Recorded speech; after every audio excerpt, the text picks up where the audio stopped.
Hey everybody. Hey, this is Heath Dorn. I'm the founder of Digital Transformations, an agile DevOps, machine learning, artificial intelligence, service-based company. And what I'm really passionate about is helping our leaders in the United States military develop new technology in a more agile DevOps way, a part of this new digital revolution that we're going through. So my team, we help our leaders, really just focus on delivering new technology at a rapid rate, accelerate delivery, and improve quality. Today, I want to talk about the do's and don'ts of a Scrum Master. In the military, some of our young action officers, captains, lieutenants, even majors, might step into the role of what we call a Scrum Master on a team. So it's a software development team, a product team, and you're on the team, and you're really the leader on the team. Facilitating Scrum, you're the expert in Scrum, and so this video is really for you guys if you're stepping into the role, and then also for folks in commercial industry that just happen to be Scrum Masters and maybe just need a little refresher on what to do and what to not to do. All right, so let's dive right in. All right, so what to do. So the do's of being a Scrum Master, there's really three primary jobs. So you want to be the guy or the gal that removes blockers. You want to remove blockers. You want to just get them out of here, put them on the wall, write them, get them in Confluence, keep them documented, and just let your team know that you're working on them. You're talking to stakeholders, getting them out of there. Number two is just build and grow your team. Have one-on-ones, right? Work with the team on retros. Always find good opportunities to improve every sprint. But just keep getting the team to just move forward and grow. And then lastly, just facilitate those meetings. Just be there on time, ahead of time. Make sure the Zoom's up and running, all the tools are working, that everybody's prepared for the meetings, the product owner's prepared, the team's prepared. So anyway, that's number one. Those are the three. Then here we go. Then we dive into just being courageous. So be courageous in the coaching of the product owner and the tech lead or the dev manager on the team. Have a backbone and just make sure that you're representing the team. You're making sure that product owner has got 2 sprints of a groomed backlog, right? Make sure that the product owner is talking to stakeholders. He's talking to the product manager. He's talking to other product managers or other product owners, right? So just being courageous, and then fiercely defend the team from distractions. I remember one time I put my desk right by the door so nobody can come in the room, and unless they got by me, I was kind of like the bouncer for the team. Or I remember I had an architect when I was up at T-Mobile that just everybody in the company had to talk to all the time, and the architect was on my team, and I just I managed his email, his Outlook. Nobody could get through him except through me. So you just got to protect the team from those outside distractions. Slack channels can be disruptive. Go talk to, just figure out what's going on there, but be involved. And then over communicate how the team is performing. So, at the end of the sprint, celebrate the sprint demo. Stakeholders are there. You might have a general there, a colonel or material leader, a PEO might be there. If you're in industry, maybe the CEO or the C-suite might come in to see a demo. So it's a really great opportunity for the troops down in the weeds, doing writing the code, those developers and testers and designers and architects and DevOps guys and gals on the team. Let them show off their work. It should be shippable code. So it should be something in a shared test environment. That's kind of the general rule. But if you don't, it's okay. Like show what you got. If it's a test, guy writing some automation test scripts, like, hey, let them show off an automation test script, right? Give them opportunity. Have a fun reward at the end of the sprint. I always like the model of a Scrum team of an avocado. One of the bank that I supported years ago, we had the avocado award, and there's the core of the avocado, and then there's the outside team. So there's always that core team, but then there's all these stakeholders and customers and users and everybody else that's still part of the team. And so we, handed out the avocado where we had avocado socks and so, avocado, cups and all kinds of stuff. So, just come up with a fun reward, and that's just, being about culture, and just brag about them. Brag about your team members. Hey, Bobby, found a bunch of bugs in the code. We're going to give him a big award this sprint, right? Or let the colonel know, like when the colonel or the general might have an all hands event in front of the whole portfolio or the whole organization. Say, hey, general, would you mind just sharing this slide at your all hands of Bobby, our developer on our team? He's just going above and beyond, and I really want to, I want you to stand at your on your soapbox and give that award. So utilize that. Focus on the people on the team. Observe, ask questions, provide guidance. Just make sure that you're kind of getting information out of the team, because when the worst thing can ever happen is if you're not removing blockers, right? If you're not engaged and you're not a servant leader and you're just top down with a big hammer, they're not going to come out of their shell, and then that's a problem, because then you're not going to find out where the real problems are, right? So you want to ask questions, and that just keeps the team moving forward. All right, so we talked about the do's, but now let's talk about the don'ts. All right, so don't be the agile police. Don't wear the Jira hat. Don't wear the agile Scrum hat where you're like, hey, your user story wasn't written the exact definition of ready that we said it was, or the story you said it was a 3-point story. How come it took 5 points to do it? Right? You don't want to be that project manager top-down mindset where you're just managing like cost, schedule, performance. It's really about servant leadership. So you're like focusing on continuous improvement and culture and removing blockers and holding everybody accountable, hold the team accountable, but to their team working agreement, or hold the product owner accountable. So he has 2 weeks, 2 sprints of groomed user stories. But just don't be that secretary or that manager. Really be a servant leader. And if you're not, then maybe that Scrum Master role might not be for you, because the Scrum Master role is it requires really good servant leadership, and not everybody's kind of wired that way. So maybe there's a different role in the team, but please, like if you want to be that command and control guy, I would try to think about maybe a different type of role on the team or in tech. There's lots of other work, but Scrum Masters, that's like so crucial, is to just be a good, humble servant leader. All right, so avoid driving the team. Coach them to drive themselves, right? So motivate them, help them kind of drive themselves. Like I said before, create a team working agreement, definition of ready, or definition of done for stories. Let them kind of figure out what they need to be successful, and then just kind of hold them accountable to that. Say, hey, should we revisit your team working agreement? But just get out of their way. Just remove blockers, get out of their way, and get in the back of the bus and let them go. Make sure that the daily stand-up is not a status meeting, right? So it's not this command and control meeting, what did you get for me done today? It's really about sharing information with each other, right? So if I'm a developer and Bobby's the other developer, right, I'm gonna say, hey Bobby, I was working on this backend API, just want to let you know I have a dependency on that user story that you have. And then Bobby like, oh wow, I was working on the backend API. I guess I'll stop, right? And so it saves waste, right? It reduces waste. If you have a collaborative stand-up, it can be amazing, right? For culture, but also just for reducing waste on the team.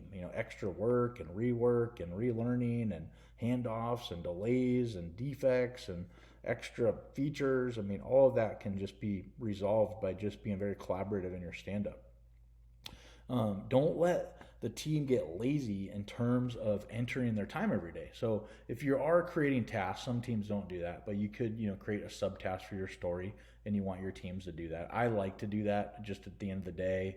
I do like just a quick 15-minute tag up with my team, and we just log how we did, because our stakeholders and customers, they love metric, especially at the military. It's highly we have to follow a lot of rules and standards and compliance, and so one way to do that is just at the end of the day, just capture how much time you spent on those tasks for the day. But it's not a rule in Scrum. That's just kind of what I like to do. The same goes for the product owner, though. So you want to make sure that the product owner has 2 sprints of a groomed backlog, right? So that if you're doing 2-week sprints, a good solid month, 4 weeks of a backlog that the team can do. So if the team does 50 points of user stories per sprint, that product owner should have about 100 story points full of stories, and each story shouldn't be bigger than like a size 13 if you're doing Fibonacci. try to keep them small. Each story should only be about 1/4 the duration of a sprint. But just make sure the product owner is keeping that backlog going, because if not, then the team can really slow down and it hurts the team. Okay, so with that said, those were the do's and don'ts. All right, now I want to introduce you to one of my favorite mentors, and his name is Mr. Mike Cohen. And he has a company called Mountain Goat Software, and he is just a phenomenal guy, super smart. I've just everything I can do to learn from him. I have over the years, probably over a decade. I've been reading blogs and articles, and anytime I've got questions about Scrum, Mike's the guy. He wrote Essential Scrum. Him and Lisa Adkins, I think, partnered on a book. I mean, he's in all the great books and has lots of great stuff. So be sure to follow Mike online if you're watching this, and follow me as well. Heath Dorn, Software Cowboy is my channel, and I also am the CEO of Digital Transformation. So we help, like I said before, help our military be successful in Agile and DevOps and artificial intelligence and all that fun tech. So anyways, here we go. So let's talk about the 6 attributes of a great Scrum Master. Become the Scrum Master that your team needs, okay? So there's 6 attributes, and I really love these. When I teach my Scrum Master courses, I always reference this article. So number 1, just be responsible, right? While a Scrum Master is not responsible for the success of the project, that really remains with the team. The Scrum Master is, though, responsible for the team's adoption and practice of Scrum, right? So remember, you as a Scrum Master, the project, you're not responsible for it. You're just the servant leader, being the expert in Scrum, right? And you're going to help the team is responsible for delivering it. The product owner is just setting the vision and the prioritization, but the team's the one that delivers.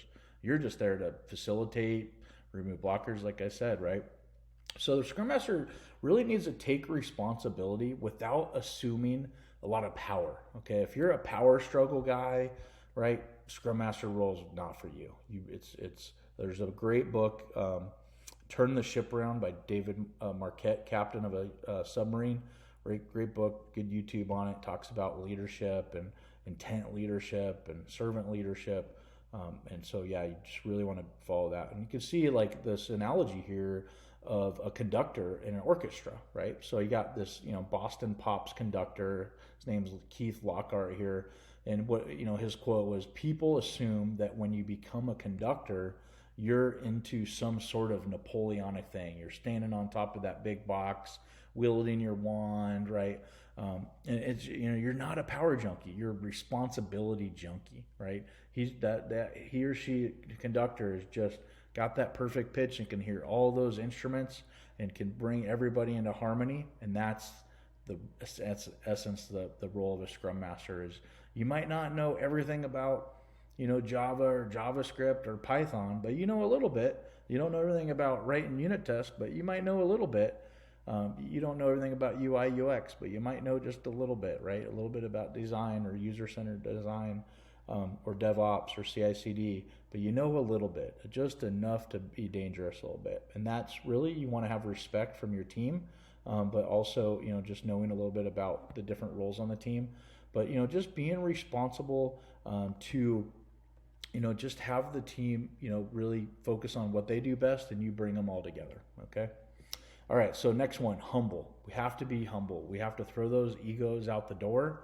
If you're an ego type guy, probably not, Scrum Master, probably not the role for you, okay?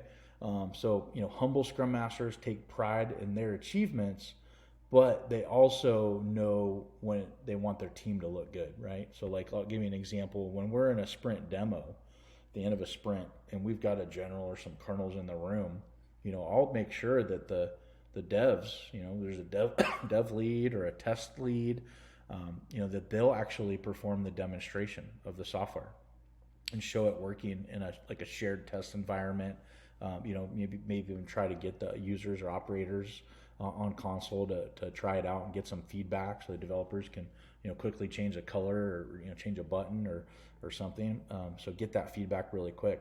But the demo is a great opportunity to be humble, just kind of sit in the back of the room and just make sure that the demo goes smoothly, but put the people that do the work up in front, let them, kind of get all the credit. Okay.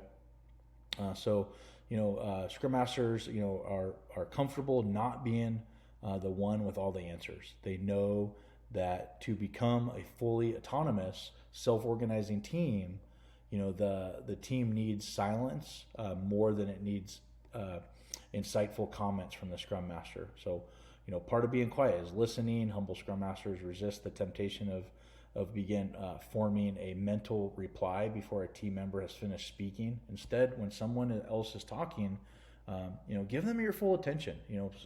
Have your body language. Like don't cross your arms. And then say, hey, Bobby, if I'm hearing you correctly, I think I heard this, right? Like be engaged with them, and that that's really the best quality of a successful and effective Scrum Master is being humble. All right, being collaborative. One of my favorite, attributes of a Scrum Master is being collaborative, and I just want to maybe just share an example of a story here. So, when I was building an app, an iPhone app for a big top 5 bank here in the United States, we had 14 teams, and we were coaching all these different teams, kind of getting them going. And one of the things I really focused on was the backlog refinement, or we call it grooming. We actually call it backlog refinement these days. But backlog refinement session, I'll try to paint the picture. So what we did there was, I went to the UI UX, get the wireframes for the stories that we needed to groom that were coming up 2-3 sprints down the road. Work that we had to get out in about a month from now, when we wanted to really start early and get that in front of the team so that they can get familiar with those wireframes and see kind of the epics and the bigger stories and what we need to do and features. And so what we did is I got the big white pieces of paper, that you put on the wall, and then I put the design, the wireframe on the paper, and then I printed out the epic and the user stories, that maybe just a title or brief description, put them on the paper, and then I had a template of sticky notes. So for blue sticky notes, there was acceptance criteria. For yellow sticky notes, it was dependencies. For red sticky notes, it was risks. Purple sticky notes was non-functional requirements. And so I had a template like that, and then I put a couple devs and a tester or an architect, together, and they would focus on one user story in the room there, and then I put 2 or 3 more in another one. I have 5 user stories on the wall spread out around the office space there, and then just had them spend 5 minutes on each story, and they would just put them out. Acceptance criteria. Oh, there's a risk there if we don't get this dev environment stood up or this one team member onboarded. That could be a risk, right? And we just captured all of that information, but we were able to do it in a very highly collaborative way. In an hour and a half, we were able to get about 10 user stories groomed out, clear acceptance criteria, had the product owner there and the analysts in the room, and we got it all into Jira and all our documentation, everything in Confluence, ready to go. So 2 sprints from now, we had a nice groom backlog that we can pull in because we took the time, we were collaborative, and we got all that information. So, so just being a Scrum Master, you want to be humble and responsible, but also collaborative. So nurture a collaborative culture with the team, ensure that the team members feel able to raise issues for open discussion. So having good retrospectives, it's a safe environment. Don't put all your retrospective stuff in Confluence, only the action items or maybe the stuff that's going good, but just make it a safe space where people can express their feelings and challenges and find opportunities to just gel with the team and get better and better. All right, so the next one is committed. So, a Scrum Master role, doesn't always require to be the 8-hour a day commitment of the team, but it does require full commitment to the role of the duration of the project. So you don't want to have a Scrum Master just bouncing around from project to project or team to team. You want the team to gel, and the Scrum Master needs to be there too to help move the team. So this really is more, if you're a leader, if you're a program manager, a material leader or a PEO, a general officer in the military, or in commercial industry in a VP or leadership role, please try to keep the teams together. Don't move them around, and certainly don't move the Scrum Master around. They need to be committed. So committed Scrum Masters have a daily goal to resolve all known impediments. That doesn't mean they can necessarily clear every impediment by the end of the day. Some impediments take some time and maneuvering to remove, but they make some progress every single day. And I'll give you an example here. So, I'm at this top 5 bank, and there was this one environment that we had to use to do some work, but they always did maintenance and they took it down like at the certain part of the day. And for some reason, the whole program was really dependent that we had to have the environment up, at that like 3 to 5 o'clock hour at the end of the day. And it was down for like 10 months, like nine months or something like that. And so I had it as a blocker on the wall, and I'd go to like quarterly planning events and PI planning events, and I'd have it. And the VP would keep telling me, he'd go, Heath, I already know it's a blocker. We're working it, and it just for 9 months. And so every time, like the chairman of the board or all the big shots would come in, I would just have that blocker at the top of the list, just friendly reminder, that environment is still causing a problem. And because I did that, the team loved that. About me is that I always fought for them, and even though we couldn't get that blocker removed, I kept having it surfaced. I talked about it every event, every leader that came, and finally, after like 9 months, it got resolved. But that's where just you got to stay committed for your team and just keep fighting for that. All right, influential. So this is a really good quality as well. As a Scrum Master, you got to represent your team, and so you have to be influential. This is a skill that maybe not everybody has, but if you have this skill, it's a great skill to have on a software development team. And so what I mean by being influential here is, being able to, talk to stakeholders and customers and users and management about what the team needs and moving forward. So let's say like maybe there's some new technology, like let's take an example of artificial intelligence for CI/CD. So there's some new companies coming out now that automate the pipeline using AI, and the team really wants to do that, and but they might not be comfortable doing it, and the stakeholders might be nervous about using AI. But if you can be influential and just start to kind of move the ball forward, get the team to kind of push themselves, get outside the box a little bit, learn some new technology, get the stakeholders and leadership management on board with some of this new technology.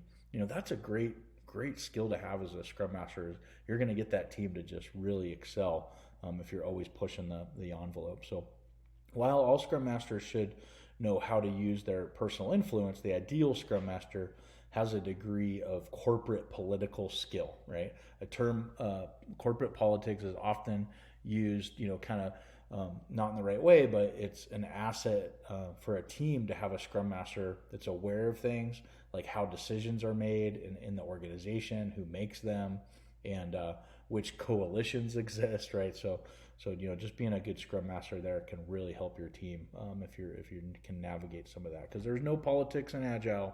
It's definitely a rule, but sometimes we can't. We got to figure out how to navigate that stuff when people aren't agile. Okay, last one here: knowledgeable. So the best Scrum Masters have that technical skill set. They understand the product, right? The market. They understand their customers, the users, their needs. And they have a specific knowledge to help the team pursue its goal. Every sprint, you have that goal. And so here's some research here of LaFosto and Larson, studied successful teams and our leaders, and they concluded that an intimate and detailed knowledge of how something works increases the chance of the leader helping the team surface the more subtle technical issues that must be addressed. So just try to be knowledgeable about the products you're building, and that just gains respect for the team as well.